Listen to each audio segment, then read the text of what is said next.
या बातमीपत्राचे प्रायोजक आहेत मोबाईल कॅफे, एक मल्टीब्रँड शोरूम।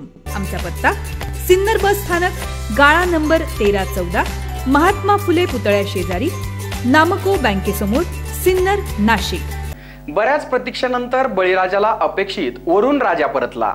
श्रावण सरींची संततधार 2 दिवस सुरू होती, पण पावसाचे आगमन झाले तसे अपघातांचे प्रमाणही वाढले। सिन्नर बस टर्मिनल समोरील दुभाजकावर धडकून 1.5 दिवसात 3 ट्रक अपघातग्रस्त झाले। वरुण राजा परतला, पण पर्यायाने अपघातांची मालिका पण परतली। कुचकामी ठरलेले दुभाजक अपघातास कारणीभूत ठरू लागले। पाऊस पडल्यानंतर रस्त्यावर साचणारे गढूळ पाणी, चिखल हे दुभाजकावर देखील उडते। त्यामुळे पावसात रस्ता आणि दुभाजक यातला फरक लक्षात येत नाही। परिणामी अचानक मोठी वाहने नियंत्रित न झाल्याने अपघात घडतात। ही गोष्ट गेल्या संपूर्ण वर्षात संबंधित खात्याला लक्षात आली नाही, अथवा ते करून घेण्याची तसदीच त्यांनी घेतली नाही। सिन्नर शहरातील दुभाजकाला धडकून होणाऱ्या अपघातांनी एव्हाना 100 गाठली असावी। त्यात या पावसाच्या पुनरागमनाने केवळ 1.5 दिवसात 3 अपघातांची भर पडली।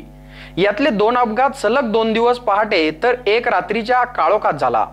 3 अपघात हे मालट्रकचे होते। सुदैवाने यात किरकोळ दुखापत झाली, पण लाखोंचे नुकसान मात्र टळू शकले नाही। पथदीप शिवाय हे दुभाजक पूर्णपणे कुचकामी ठरत आहे, याची संबंधित खात्याने नोंद घ्यायला हवी। अपघातानंतर 3ही वाहने सिन्नर पोलिसांनी हलवून घेतली, मात्र अपघातांचा धोका अद्यापही कायम असून सिन्नर शहरातील महामार्गावरून मार्गक्रमण करताना सावधानता बाळगण्याचे आवाहन आम्ही करत आहोत। एसएन न्यूज साठी संपादकीय विभाग।